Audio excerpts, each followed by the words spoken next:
Your dictation will start within 5 seconds. Sir, planning is the vital instrument we have adopted to realize the social objectives enshrined in our Constitution. Through the 5-year plans, we have already achieved a significant increase in the national income in the past 18 years and laid the foundations of technological advance. The plan is fast modernizing our agriculture and strengthening and diversifying our industry. Above all, it has reinforced national unity and purpose. The attack on our territory in 1962 and again in 1965 forced us to modify the pattern of national expenditure. Before we could reconcile the competing claims of development and defense, drought struck us. Foreign credits became uncertain. Recession followed. All these seriously restricted our freedom of choice. We had to divert our energies to fight drought and near famine and their aftermath. For some time, long term planning had to be virtually suspended, but we succeeded in turning adversity to good use. We concentrated on import substitution, which further enlarged our industrial base. This, along with the need for more foreign exchange, put us on the path of a more fruitful export drive. We maintained our investment in development work, especially in intensive agricultural programs. A new period has now opened. There is a welcome upsurge in the economy, and the increases in agricultural production have brought us nearer to self sufficiency in food grains. But inevitably, there are other problems and a fresh challenge to face.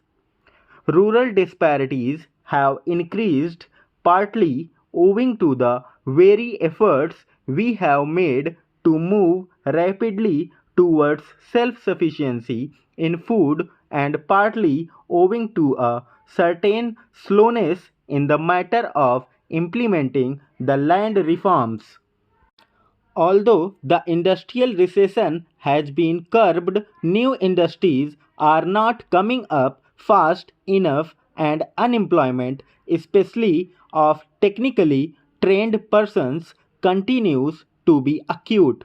We have a larger and understandably enough and more distinct population. Planning is the method to which we are committed for meeting such challenges. We have carried out 3 5 year plans. Each 5-year plan has addressed itself especially to problems which have emerged either because of new political and economic developments in the country and in the world, or as a consequence of progress we have already achieved. The priorities and the emphasis have necessarily changed and have had to be adjusted from plan to plan, but we have always kept in view our long term objectives and their achievements. The seventh plan represents a conscious, internally consistent, and carefully thought out program for the most efficient exploitation of our resources possible in existing conditions.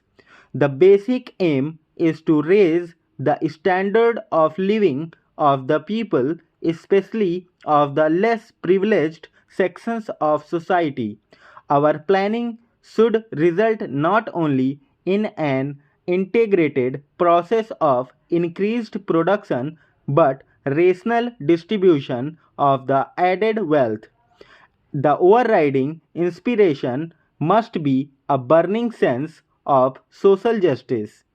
While increased production is of the utmost importance, it is equally important to remove or reduce and prevent the concentration of wealth and economic power. The benefits of development should occur in increasing measure to the common man and the weaker sections of society so that the focus of production can be fully unleashed. A sense of involvement or participation by the people as a whole is vital for the success of any plan of rapid economic growth.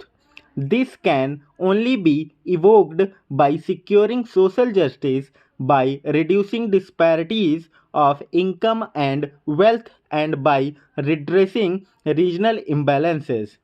Our orientation of our social economic institutions in this spirit is accordingly the first necessity. 1 year of this plan has already gone by. Between the draft plan and the present document, certain important changes have been made. The projected investment in the public sector has been stepped up so as to enable us to undertake a larger and bolder agenda of work.